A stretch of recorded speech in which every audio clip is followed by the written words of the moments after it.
தமிழ்ச்செல்வி கோவப்பட்டு, கத்தி, போஸ போட்டு பயங்கரமா அடிக்கிறாங்க. அந்த சத்தம் கேட்டு வீட்ல இருந்த அப்பத்தா, அப்புறம் மோகனா, ஈஸ்வரி, சித்ரான்னு சொல்லி எல்லாருமே ஓடி வராங்க. வரும்போது ஈஸ்வரி பார்த்துட்டு வேகமா ஓடி வந்து தமிழ்ச்செல்விய பிடிச்சு தள்ளி விடுறாங்க. "என்னடி பண்ணிட்டு இருக்க? என் பையன அடிச்சிட்டு இருக்க? அந்த அளவுக்கு உனக்கு திமிராயிடுச்சா?" அப்படின்னு சொல்லி பயங்கரமா கத்துறாங்க. ஆனா, டக்குன்னு தமிழ்ச்செல்வி சொல்றாங்க, "அடிச்சிட்டு இருக்கேன்னு நினச்சு சந்தோஷப்பட்டுக்கங்க. இல்லைனா இந்நேரத்துக்கு உங்கள் பையனை நான் வெட்டி புதைச்சிருப்பேன் இங்கேயே" அப்படின்னு தமிழ்ச்செல்வி கத்துறாங்க. அதை பார்த்து அப்பத்தா உடனே, "என்னடி, என்ன ஒரு ஆம்பளைய பார்த்து இப்படி அடிச்சிட்டது மட்டும் இல்லாமல் இப்படி பேசிகிட்டு இருக்க?" அப்படின்னு கேட்குறாங்க. உடனே அந்த இடத்துல தமிழ்ச்செல்வி சொல்கிறாங்க, "யார் ஆம்பளை? இவன் ஆம்பளையா? ஆ, இவன் ஆம்பளையா சொல்லுங்க" அப்படின்னு கேட்குறாங்க. "என்னடி, ஏன் இப்படி கத்திக்கிட்டு இருக்க? ஏன் உனக்கு என்ன ஆச்சு இப்போ?" அப்படின்னு கேட்க, "அவன் என்ன காரியம் பண்ணா தெரியுமா உங்களுக்கு? அதை தெரிஞ்சுக்கிட்டு பேசுங்க. என்னமோ உங்கள் புள்ள உங்கள் புள்ளங்கிறீங்க, ஆம்பளைங்கிறீங்க. அவன் என்ன பண்ணா தெரியுமா?" அப்படின்னு சொல்லி தமிழ்ச்செல்வி நடந்த எல்லாத்தையுமே சொல்கிறாங்க. "இது மாதிரி நான் சமைச்சிட்ருக்கேன். அங்கேருந்து வந்து என் மேலே கை வச்சு என்கிட்ட தப்பாக நடந்துக்க முயற்சி பண்ணான்" அப்படின்னு சொன்ன உடனே அப்பத்தா காலில் போடுற செருப்பை கழட்டி போஸை அடிக்கிறாங்க. "அட பாவி! இந்த குடும்பத்துக்குன்னு ஒரு கௌரவம், மரியாதை இருக்குது. அதெல்லாம் கெடுக்கத்துலேருந்து வந்து பிறந்திருக்கியா நீ இங்கே? உன்ன மாதிரி ஒரு கேடுகெட்ட ஜென்மம் எப்படா நம்ம குடும்பத்தில் பிறந்துச்சு?" அப்படின்னு சொல்லி அப்பத்தா போடுற செருப்பாலேயே அடிச்சுக்கிட்டு அழுவுறாங்க. அதை பார்த்த மோகனா, "என்ன ஈஸ்வரி இதெல்லாம்? உன் புள்ள இப்படி இருக்கான். இதுதான் அவனுடைய வளர்ப்பா? என்ன பண்ண போற ஈஸ்வரி நீ? இப்படி ஒரு மோசமான விஷயம் பண்ணியிருக்கான் அவன்.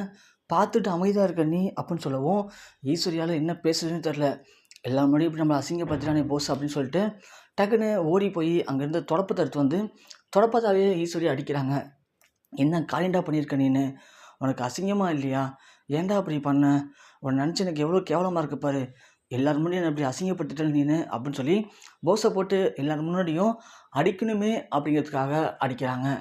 இருந்தாலும் அந்த இடத்துல தமிழ்ச்செல்வி சொல்கிறாங்க, "அவன் இது மட்டும் இல்லை அப்பத்தா, அவன் இன்னும் என்னலாம் பேசினான் தெரியுமா? அதெல்லாம் நீங்கள் கேட்டீங்க அப்படின்னா கொந்தளிச்சு போயிடுவீங்க" அப்படின்னு சொல்லிட்டு அதையும் சொல்கிறாங்க. இது மாதிரி இப்போதைக்கு சேது குடிக்கிறதுனால ராஜாங்க அப்பா சேதுவை தூக்கி போட்டார். இப்போது ராஜாங்க அப்பாவுக்கு எல்லாமே நான் தான். எங்கே போனாலும் என்ன தான் கூட்டிகிட்டு போவார். தோப்புலேருந்து எல்லாத்தையுமே இப்போது என்னை பார்த்துக்க சொல்லிட்டாரு. ராஜாங்கத்துடைய அடுத்த வாரிசு நான் தான். அதனால் இனிமேல் நீங்கள் யார் என்ன நினச்சாலும் என்ன இந்த வீட்டில் ஒன்றும் பண்ண முடியாது. இனிமேல் நான் வச்சு தான் சட்டம் அப்படின்ற மாதிரிலாம் பேசுகிறாரு அப்படின்னு சொல்கிறதும் ஈஸ்வரிக்கு அப்படியே உழுக தோணுது. "அட முட்டா பயல! எதை வந்து எங்கடா சொல்லியிருக்க? இதுக்காக நான் எவ்வளோ கஷ்டப்பட்டிருப்பேன். காரியத்தையே கெடுத்துட்டியான்னு" சொல்லி ஈஸ்வரி போட்டு திரும்பவும் அடிக்கிறாங்க. அதை பார்த்து சித்ரா, "விடுமா விடுமான்னு" சொல்கிறாங்க. இந்த பக்கம் அப்பத்தா பயங்கரமாக திட்டுறாங்க. "ஏன்டா என்னடா இப்படி பண்ணி வச்சுருக்க நீனு? அவள் உன்னோட அண்ணிடா. அண்ணினா ஆத்தாவுக்கு சமம். அவள்கிட்ட போய் இப்படி பண்ணி வச்சுருக்கான்னு" சொல்கிறாங்க. போஸு எதுவுமே பேசாமல் அமைதியாக இருக்கார். தமிழ்ச்செல்வி திரும்ப சொல்கிறாங்க, "இங்கே பாருங்க, அவன் பேசின பேச்செலாம் இருக்கட்டும். வந்தோன்னே என்ன கேட்டீங்க? என் புள்ளைய ஏன் அடிக்கிற? அவன் ஆம்பளை புள்ளைன்னு சொல்கிறீங்களே.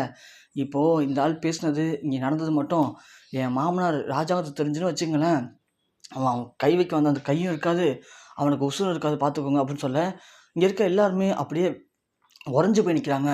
அது மட்டும் இல்லை, என் புருஷன் என்ன சொன்னான் அவன்? என் புருஷன் இப்போ என் மேலே கோவத்தில் இருக்காரு.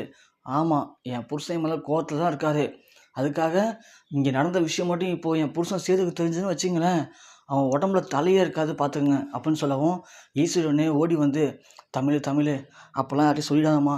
அவன் ஏதோ புத்தி கெட்டு போதையில் பண்ணிட்டாம்மா. தயவு செஞ்சு மன்னிச்சுக்கம்மா. இனிமேல் இது மாதிரி பண்ண மாட்டாம்மா. எனக்காக விட்டுருமா இந்த விஷயத்த.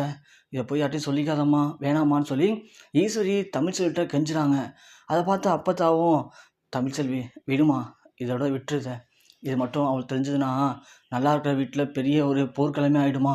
இதோட விட்டுருமா, இனிமேல் நாங்கள் பார்த்துக்குறோன்னு" சொல்லிட்டு ஈஸ்வரி இவனை போஸை அடித்து இழுத்துக்கிட்டு வீட்டுக்குள்ளே போகிறாங்க. அந்த இடத்துல இருக்கிற அப்பத்தா உடனே சொல்கிறாங்க, "வேணாம்மா, இனிமேல் நீங்கள் இருக்கக்கூடாது.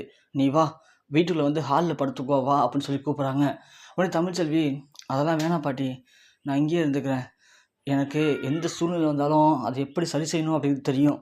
அதுக்கெல்லாம் பயந்து நான் ஒன்றும் இங்கே இல்லை. நான் பார்த்துக்கிறேன் விடுங்க" அப்படின்னு சொல்ல, அப்பத்தா அவனை தலையில் அடிச்சுட்டே போகிறாங்க. "எப்படியாப்பட்ட குடும்பம் இது?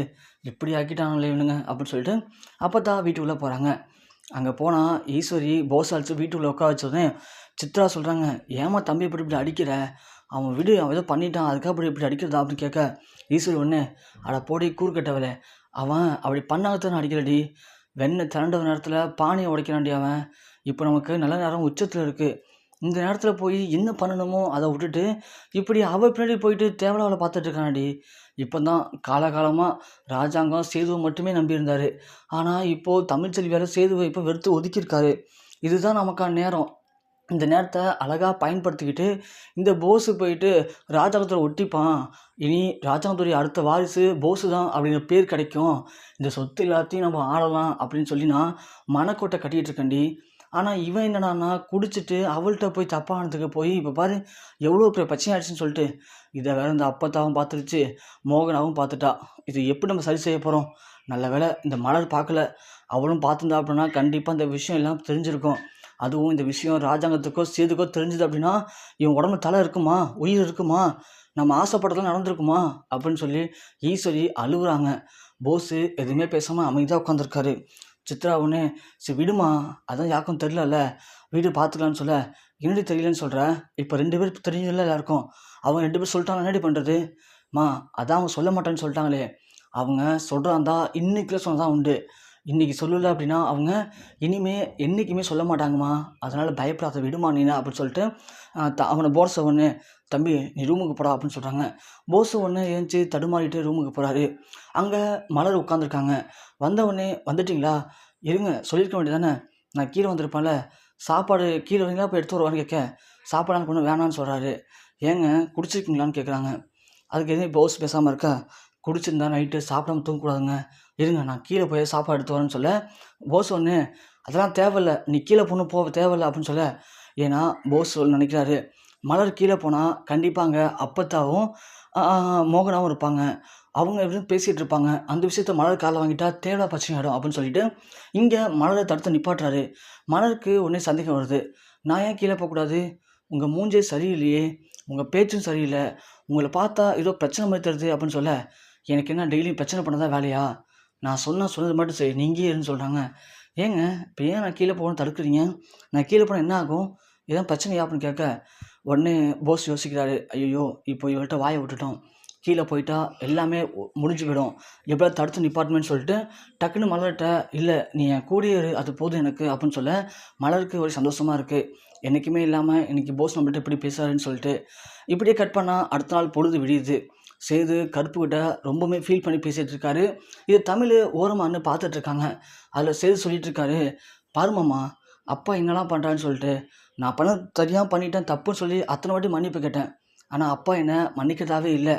ஆனால் அதுக்குன்னு எனக்கு தந்த அந்த சுதந்திரத்தை இப்போது எடுத்துகிட்டு போய் அப்படியே போஸ்கிட்ட கொடுக்குறாருமா, அது என்னால் ஏற்றுக்கவே முடியல மாமா. இருந்தாலும் தம்பி தான், அது இருந்தாலும் அதெல்லாம் அவனால் ஏற்றுக்கிட்டு நடத்த முடியுமான்னு நினச்சா இல்லை. அவன் சின்ன பையன், காலகாலமாக நான் என்னெல்லாம் பண்ணணும் அது எல்லாத்தையும் ஒரு செகண்டில் தூக்கி அவன்கிட்ட கொடுத்துட்டாரு அப்பா. அதனால் ஏற்றுக்கவே முடியலம்மா, எனக்கு ரொம்ப சங்கடமாக இருக்குது அப்படின்னு சொல்லி சேது ஃபீல் பண்ணி பேசிகிட்டு இருக்காரு. கருப்பு சொல்கிறாரு, விடு மாப்பிள்ள, அப்பா கோவத்தில் அப்படி பண்ணிகிட்ருக்காரு, விடு, இந்த குடும்பத்துக்கு என்ன தான் ஆச்சுன்னு தெரில, தமிழ்ச்செல்வி வீடு சண்டை போட்ட இப்போ உங்கள் அப்பாட்டன்னு சொல்லவும் சேது, அவளை பற்றி பேசாத மாமா, அவளை பற்றி பேசாத, அவள் இந்த வீட்டுக்குள்ளே வந்ததுக்கு அப்புறம் தான் இவ்வளோ பிரச்சனையுமே காரணம், அவளால் தான் இன்றைக்கி நான் எங்கள் அப்பாவை இழந்துட்டு நிற்கிறேன், இவ்வளோ பிரச்சனைக்கு காரணமே அவள் தான், அவளை பற்றி பேசி எனக்கு கடுப்பேத்தான்னு சொல்கிறாங்க. இதெல்லாம் ஒரு பக்கம் ஓரமானு தமிழ்ச்செல்வி பார்த்துட்ருக்காங்க. பாவம் நமக்கு உதவி பண்ண போய் இப்போ சேது மாமா ராஜாங்க மாமாட்ட பேச முடியாமல் தவிக்கிறாரு. இதுக்கு நாம தான் ஒரு முடிவு கட்டணும் அப்படின்னு மாதிரி யோசிக்கிறாங்க. இந்த பக்கம் பார்த்தா வீட்டுக்குள்ளே நம்ம ராஜாங்கமும் சன்னியாசியும் ரெடி ஆகிட்டு இருக்காங்க. ஸோ ராஜாங்கம் எப்படி சன்னியாசி போயிட்டுருக்கு, தேர்தல் பிரச்சாரம்லாம் போயிட்டு வந்தோம் இல்லையா, அதெல்லாம் ஓகே தானே, ஊரில் எல்லாம் என்ன சொல்கிறாங்க, போஸ்டர்லாம் வந்துருச்சா, அப்புறம் வரக்கூடிய வெளியூர் ஆட்களுக்கெல்லாம் தேவையான சாப்பாடு பணம் எல்லாத்தையும் நீங்களே கூடன்னு பார்த்துக்க சொல்லு, இது எல்லாத்தையுமே போஸை பார்த்து சொல்லு, போஸ் தான் இனிமேல் எல்லாத்தையும் பார்க்கணும் அப்படின்னு சொல்லி போஸுக்கு அடுக்கடுக்காக வேலைகளை சொல்லிட்டு இருக்காரு சன்னியாசிக்கிட்ட ராஜாங்கம். அதை கேட்ட சேதுவும் கருப்பாவும், பாருமாம்மா இதெல்லாம் யாருமா பண்ணுவா, நான் தானே பண்ணுவேன், இப்போ என்ன புதுசாக என்னமோ போஸு போஸுன்னு சொல்கிறாரு, மூச்சுக்கு 300 வாட்டி சேது சேதுன்னு கூப்பிட்ட வாய் இப்போது எல்லாத்தையுமே போஸு போஸுன்னு சொல்லுது, இது எப்படி மாமா நான் ஏற்றுக்க முடியும், ஏன் மாமா அப்பா அப்படி ஆயிட்டாரு அப்படின்னு சொல்லி திரும்பவும் சேது கருப்புக்கிட்ட புலம்புறாரு. அதை ஓரமானு பார்க்குற தமிழ்ச்செல்வி, இதுக்கு நாம் தான் முடிவு கட்டணும், நம்மளால் வந்த பிரச்சனை நாமளே எதுனா பண்ணி திரும்பவும் சேதுவையும் ராஜாங்கத்தையும் சேர்த்து வைக்கணுமே அப்படின்னு சொல்லி தமிழ்ச்செல்வி முடிவு பண்ணுறாங்க. இந்த பக்கம் நம்ம போஸு கிளம்பி ரெடி ஆகிட்டுருக்காரு. அப்போதைக்கு இங்கே ஈஸ்வரி சொல்கிறாங்க, டேய் போஸு சீக்கிரம் கிளம்பி கீழே போடா, உனக்காக தான் எல்லாம் ரெடி ஆகிட்டுருக்காங்க, வெயிட் பண்ணுறாங்க அப்படின்னு சொல்கிறாங்க. உடனே போஸ் போகிறோமா போகிறோமா அப்படின்னு சொல்லி கிளம்பிட்டு இருக்காரு. தமிழ்ச்செல்வி அப்போது போஸோட ரூமுக்கு வராங்க யாருக்கும் தெரியாமல். திடீர்னு போஸோட ரூமுக்கு வந்த தமிழ்ச்செல்வியை பார்த்து ஈஸ்வரி, சித்ரா, போஸ்ன்னு சொல்லி எல்லாருமே அதிர்ச்சியாகி பார்க்குறாங்க. இவ ஏன் இங்கே வந்திருக்கா, அதுவும் காலையிலேயே? இவளை வீட்டுக்குள்ளேயே வரக்கூடாதுன்னு சொன்னாங்களே மாமா அப்படின்னு சொல்லிட்டு இங்கேயே வந்திருக்க தமிழ்ச்செல்வி. என்னாச்சு, இப்போ என்ன பிரச்சனை உனக்கு அப்படின்னு கேட்க, எனக்கு ஒரு பிரச்சனை இல்லை, இது நடந்த பிரச்சனையை மாமாட்ட சொல்லாமல் இருக்கணும் அப்படின்னா நான் சொல்கிறத நீங்கள் கேட்டு தான் ஆகணும் அப்படின்னு தமிழ்ச்செல்வி சொல்கிறாங்க. என்ன பண்ணணும்னு சொல்லு அப்படின்னு கேட்கவும், இப்போ கீழே போனதும் மாமா போஸுக்கு நிறைய வேலை கொடுப்பாங்க. ஆனால் போஸு அதெல்லாம் பண்ணக்கூடாது. பொறுப்பே இல்லாமல் நான் கிரிக்கெட் விளையாட போகிறேன், படத்துக்கு போகிறேன், ஃப்ரெண்ட்ஸை பார்க்க போகிறேன்னு சொல்லி அவர் பேசணும். அதை பார்த்து மாமா சரின்னு சொல்லி விட்டுடணும். ஆனால் மாமா என்ன பண்ணாலும் போஸ் அந்த வேலையை செய்யக்கூடாது. இதை மட்டும் நீங்கள் செய்யாமல் இருந்தீங்க அப்படின்னா நான் இப்பயே போய் மாமாட்ட நேற்று நடந்தது எல்லாத்தையும் சொல்லிடுவேன் அப்படின்னு சொல்கிறாங்க. அதுக்கு ஈஸ்வரி, அதெல்லாம் முடியவே முடியாது தமிழ்ச்செல்வி, நீ என்ன வேணும் பண்ணிக்கோ, என் பையன் செஞ்சே தீருவான் அப்படின்னு சொல்ல, உடனே தமிழ்ச்செல்வி சரி அப்போ ஓகே, கீழே தான் சேதுவும் ராஜாங்க மாமாவும் இருக்காங்க, நான் போயிட்டு அப்போ தான் இருக்காங்க, நேற்று நைட் என்ன நடந்துச்சு அப்படிங்கிறத நான் எல்லார்ட்டையும் சொல்கிறேன் அப்படின்னு திரும்ப உடனே ஈஸ்வரி ஓடி வந்து தமிழ்ச்செல்விட்ட கெஞ்சுறாங்க. தமிழ்ச்செல்வி வேணாம் தமிழ்ச்செல்வி, விட்டு தமிழ்ச்செல்வி அப்படின்னு சொல்லி. ஸோ நான் சொல்ல செய்யணும், இல்லை அப்படின்னா நான் இப்போ இதுதான் பண்ணுவேன்னு சொல்லி தமிழ்ச்செல்வி சேதுவையும் ராஜாங்கத்தையும் சேர்த்து வைக்கிறதுக்காக போஸை அந்த இடத்துல கெட்டப்பராக்கணும். அப்போ தான் ராஜாங்க மாமா போஸை நம்ப மாட்டாருன்னு சொல்லி முடிவு பண்ணுறாங்க தமிழ்ச்செல்வி.